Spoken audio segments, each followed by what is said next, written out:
ஈரானுடன் ஆன போர் வரப்போகிறது வரப்போகிறது அப்படின்னு எல்லாருமே சொல்லிக்கிட்டு இருந்தா கூட அது வரும்போது தான் அதனுடைய தாக்கம், அதனுடைய முழு வீச்சு நமக்கு தெளிவாக மனசில் ஏறுது.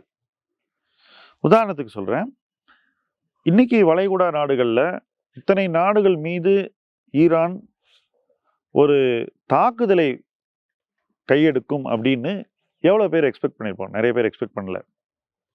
அதே போல் ஈரானுடைய மொத்த டாப் பிராஸும் ஒரே நாளில் இப்படி உயிரிழப்பார்கள் அப்படின்றதையும் நம்ம எதிர்பார்க்கல. அதையும் கடந்து இப்போ நம்ம எதிர்பார்க்காத ஒரு விஷயத்துக்கு வரேன். இந்த கிரைசிஸை உடனடியாக பேக் சேனல் பேச்சுவார்த்தை மூலமாக அடக்க முடியும் என்று கூட நம்ம இப்போ எதிர்பார்க்கல. பட் இது எல்லாத்துலேயுமே காமனான விஷயம் என்னன்னாக்கா, நடக்கிறது எல்லாமே நாம எதிர்பார்க்காத ஒரு விஷயமா தான் இருக்கும்ன்றது. நாம ஒன்று எதிர்பார்த்தா நடக்கிறது அதை மீறி வேற ஒரு விஷயமா இருக்கு. ஸோ இந்த மாதிரி நாம எதிர்பார்க்காத ஒரு விஷயத்தை எதிர்கொள்வதுதான் பங்குச்சந்தை முதலீட்டில் அடிப்படையான சவால். அது எல்லா நேரத்திலையும் நமக்கு நடக்கக்கூடிய ஒரு விஷயம் தான். அப்படித்தான் நான் இந்த கிரைசிஸையும் பார்க்குறேன். இந்த கிரைசிஸ் இதிலிருந்து வளர்ந்து ஒரு ஃபுல் ப்ரோன் வாரா மாதிரி பல நாடுகளுக்கு பாதிப்பையும் இழப்பையும்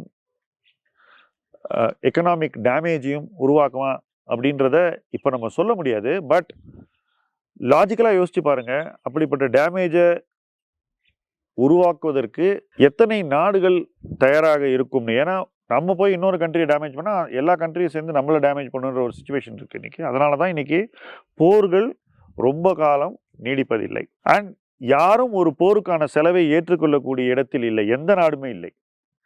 ஸோ இப்படிப்பட்ட ஒரு சூழ்நிலையில் இந்த சமீப நிகழ்ச்சிகள் அடுத்தது எப்படி பிளே அவுட் ஆக போகுது அண்ட் எப்படி இது ஒரு முடிவுக்கு வரும்ன்றதை நம்ம க்ளோஸாக வாட்ச் பண்ணி தான் ஆகணும். பட் இந்த இடைப்பட்ட காலத்தில் பங்குச்சந்தை நிச்சயமாக அச்சத்தில் மூழ்கி கொண்டிருக்கிறது. இந்த அச்சத்தில் பங்குச்சந்தை மூழ்குவது என்பது புதிதல்ல. எப்பெல்லாம் ஒரு கிரைசிஸ் வருதோ பங்குச்சந்தை பயப்படும், அச்சத்தில் மூழ்கும். ஸோ இந்த கிரைசிஸ் பங்குச்சந்தையில் எதிர்பார்த்த ஒரு ரியாக்ஷனை தான் கொண்டு வந்திருக்கு. No surprises. பட் இந்த ரியாக்ஷனுக்கு முதலீட்டாளராக நம்முடைய ரியாக்ஷன் எப்படி இருக்க வேண்டும்ன்றதான் இங்க மையப்புள்ளி. எப்படி இருக்கணும்? First, every crisis must be seen as an opportunity. அதுதான் ஈக்விட்டி இன்வெஸ்டிங்க்கு ஃபண்டமெண்டல். ஸோ இந்த கிரைசிஸும் வித்தியாசமானது இல்லை. சரி, இது ஆப்பர்ச்சுனிட்டியாக பார்க்கும்போது ஏற்கனவே பண்ண அதே விஷயத்தை திரும்பி பண்ணணுமா அல்லது புதுசாக ஏதாவது பண்ணணுமாங்கிற ஒரு கேள்விக்கான விடையை நம்ம தேடித்தான் ஆகணும். உதாரணத்துக்கு, நீங்கள் ஏற்கனவே ஸ்மால் கேப் இன்வெஸ்டிங்கில் மட்டும்தான் இருக்கீங்கன்னு வச்சுக்கோங்க. இப்போ திரும்ப நீங்கள் ஸ்மால் கேப் ஃபண்ட்ஸே வாங்கணுமான்ற ஒரு கொஸ்டின் நிச்சயமாக நீங்கள் கேட்கத்தான் வேணும். இன்னைக்கு இருக்கக்கூடிய வேல்யூவேஷன்ஸ் மேலும் குறையும் அப்படிங்கிற பட்சத்தில் எங்கே பாதிப்பு அதிகமாக இருக்கும்ன்றதை யோசிச்சு அந்த இடத்துல இருந்து நம்ம தள்ளி நிற்க வேண்டிய ஒரு தேவை இருக்கிறது. அதே சமயத்தில் இன்வெஸ்டே பண்ணாமல் இருக்கிறது அப்படிங்கிறது நமக்கு ஆப்ஷன் இல்லை. இது ரெண்டுத்துக்கு நடுவில் ஒரு மிடில் கிரவுண்டு தான் இன்றைக்கி நம்ம முதலீட்டாளனாக தேட வேண்டியிருக்கிறது. அந்த மிடில் கிரவுண்ட் நிறுவன மதிப்பு சார்ந்து இருக்க வேண்டும், வேல்யூவேஷன் சென்ட்ரிக்காக இருக்க வேண்டும். எங்கே வேல்யூவேஷன் நமக்கு சாதகமாக தெரிகிறதோ அந்த இடத்துல மட்டும்தான் நம்ம இன்னைக்கு பணத்தை போடணும். இது ஏற்கனவே போட்ட இடமா இருக்கலாம், புதுசான ஒரு இடமாவும் இருக்கலாம். அதே சமயத்தில் எங்கே வேல்யூவேஷன் அதிகமாக இருக்கோ அந்த இடத்துல நம்ம இந்த கிரைசிஸில் கூட அவசரப்பட்டு பணத்தை போடுவதற்கான முகாந்திரம் இல்லை, தேவையும் இல்லை. So be very disciplined on valuation. Valuation எங்கே உங்களுக்கு சரியாக இருக்கும் அந்த இடத்துல மட்டும் கொஞ்சம் கொஞ்சம் இன்க்ரிமெண்டல் பணம் போடுங்க. எவ்வளோ பணம் போடுறதுன்னு தெரியலனா ஒரு 5 to 10% ஆஃப் யுவர் போர்ட்ஃபோலியோ போட முடிஞ்சால் இந்த கிரைசிஸில் அந்த பணத்தை நீங்கள் போடலாம். இந்த பணத்தை நீங்கள் போடும்போது என்ன ஆகுதுன்னா, இறங்கின பார்ட்ஸ் ஆஃப் த மார்க்கெட்டில் தான் அந்த பணம் போய் உட்காரணும். இப்போ நான் ஒரு இன்வெஸ்டரா இதைத்தான் தினமும் பார்ப்பேன்.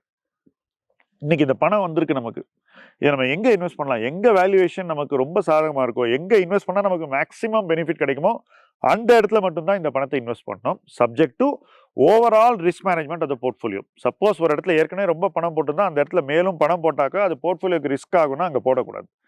சப்போஸ் ஒரு இடத்துல நம்ம குறைவான பணத்தை போட்டு இன்னும் கொஞ்சம் பணத்தை போடுறதுக்கான வாய்ப்பு, ஹெட் ரூம்னு நம்ம ஆங்கிலத்தில் சொல்லுவோம், அது இருந்தால் அந்த இடத்துல நம்ம கொஞ்சம் பணத்தை போடலாம். லக்கிலி ஃபார் மீ என்னுடைய ப்ரொஃபஷனல் இன்வெஸ்டிங்கில் இன்னைக்கு நிறைய ஹெட்ரூம் இருக்குது போடுறதுக்கு. நான் எங்கேயுமே ரொம்ப அதிகமான பணத்தை போடலை, என்னுடைய பணத்தையும் அந்த மாதிரி போடலை, கிளைண்ட்ஸுடைய பணத்தையும் அந்த மாதிரி போடலை. ஸோ இந்த மாதிரி கிரைசிஸ் வரும்போது கொஞ்சமான பணம் வந்தாலும் அதை மறுபடியும் ஏற்கனவே போட்ட இடங்கள்லையும் போடுவதற்கு ரிஸ்க் ஒரு தடை இல்லை. அப்படி போடுறதுனால ரிஸ்க் இல்லை. நிறுவன மதிப்பு குறைவாக இருக்கிறதுனால அப்படி அதிகமான பணத்தை ஏற்கனவே போட்ட இடத்துல போடும்போது அந்த இடத்துல நம்முடைய காஸ்ட் மேலும் குறைகிறது. ஒருவேளை மார்க்கெட் மறுபடியும் இயல்பு நிலைக்கு உடனடியாக வந்துவிட்டால் இது உடனடியாக நம்ம போர்ட்ஃபோலியோக்கு ஒரு சின்ன பம்ப் அப்பை கொடுக்கும். அதாவது போர்ட்ஃபோலியோவில் வரக்கூடிய ரிட்டர்ன்ஸை நம்ம உயர்த்த முடியும். இதை நம்ம தொடர்ந்து பண்ணிக்கிட்டே இருந்தோம்னா, ஒவ்வொரு கிரைசிஸ்லையும் நம்ம இன்வெஸ்ட் பண்ணிக்கிட்டே இருந்தால் ஒரு காலகட்டத்தில் ஒரு 2-3 வருஷத்தில் நம்ம வந்த எல்லா வாய்ப்பையும் பயன்படுத்தி இருப்போம். அப்போ எல்லா வாய்ப்பையும் நம்ம பயன்படுத்தும் போது அதுவே நமக்கு ஒரு போர்ட்ஃபோலியோ அட்வான்டேஜாக மாறிவிடுகிறது. நிறைய பேர் வேடிக்கை பார்த்துக்கிட்டு இருப்பாங்க எதுவுமே பண்ணாமல் இந்த மாதிரி கிரைசிஸ் வரும்போது, அல்லது ஏற்கனவே மதிப்பு அதிகமாக இருக்கக்கூடிய இடத்துல கொண்டு போய் ஹேபிச்சுவலாக பணத்தை போடுவாங்க. இது ரெண்டையும் பண்ணுறவங்களுக்கு போர்ட்ஃபோலியோவில் பெனிஃபிட் வராது. பட் நமக்கு அந்த பெனிஃபிட் வரணுங்கிறதா நம்முடைய குறிக்கோளாக இருக்க வேண்டும். எனக்கு அதுதான் முழு கவனம். அதுதான் என்னுடைய முழு கவனத்தையும் இன்னைக்கு யூஸ் பண்ணிக்கிட்டு இருக்கு. இன்வெஸ்டர்ஸ் எங்கே பணத்தை போடணும் அப்படிங்கிறத நம்ம ரொம்பவே கவனமாக இருக்கும். எங்கே போட்டாக்கா அவங்களுக்கு டவுன் சைடு குறைவாக இருக்கும், மார்க்கெட் மறுபடியும் இயல்பு நிலைக்கு வரும்போது எங்கே அவங்களுக்கு அப்சைட் நல்லா இருக்கும், அங்கே மட்டும்தான் நம்ம இப்போது அடிஷ்னல் மணிஸை போட்டுக்கிட்டு இருக்கோம். இது எல்லா ஸ்ட்ரீம்லையும் நாங்கள் பண்ணிக்கிட்டு இருக்க ஒரு விஷயம். டெஃபினட்டாக இன்வெஸ்டர்ஸ் இந்த மாதிரி ஒரு கிரைசிஸை வேஸ்ட் பண்ணக்கூடாது. இந்த மாதிரி கிரைசிஸில் முடிந்த அளவு பணத்தை முதலீடு செய்தால் நிச்சயமாக அதன் முழு பயன்களும் அவங்க போர்ட்ஃபோலியோக்கு சேரும். இதுவரை அவங்களுக்கு ஒரு சாஃப்ட் இன்வெஸ்ட்மெண்ட் பெர்ஃபார்மன்ஸ் இருந்தாலோ, போர்ட்ஃபோலியோ இதுவரை பார்ட்டிசிபேட் பண்ணாத ஒரு சூழ்நிலை இருந்தால் கூட இந்த வாய்ப்பு அவங்களுக்கு போர்ட்ஃபோலியோவில் பர்ஃபார்மன்ஸில் ஒரு மாற்றத்தை உருவாக்கும், ப்ரொவைடட் அவங்க இந்த வாய்ப்பை வேஸ்ட் பண்ணாமல் இன்வெஸ்ட் பண்ணினா.